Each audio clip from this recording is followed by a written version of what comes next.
मेरे ख्याल में इस जगह को खाली छोड़ देना अच्छा रहेगा शायद। तुम्हारा क्या ख्याल है?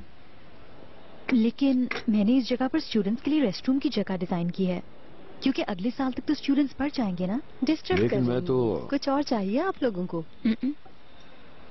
नहीं शुक्रिया। ठीक है, बेस्ट ऑफ लक। एक काम और हो सकता है, अगर लाइब्रेरी को किसी डिफरेंट बिल्डिंग में शिफ्ट कर दें तो ये हो जाएगा। क्या हुआ, ऐसे क्यों देख रहे हैं आप? तुम काम करते हुए बिल्कुल मुख्तलिफ हो जाती हो, लगता ही नहीं कि तुम हो। ओनर आप भी ना। देखिए, मुझे ये प्रोजेक्ट जल्दी खत्म करना है, अब हमें काम पे फोकस करना चाहिए। ओके? तो मैं क्या कह रही थी, हमें इस बिल्डिंग तुम्हें मेरी बात का यकीन नहीं है ना? अगर आपको मेरा काम पसंद नहीं है तो हम ये प्रोजेक्ट किसी और आर्किटेक्ट को दे सकते हैं। तुम्हारा काम भी पसंद है मुझे और तुम भी। तुम बहुत प्यारी लग रही हो आज। तुम क्या कह रही थी, बताओ मुझे। ओनर,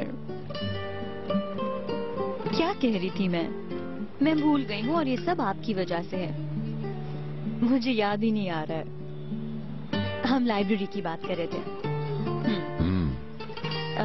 अगर हम इस लाइब्रेरी को किसी और बिल्डिंग में शिफ्ट कर दें तो? ठीक है।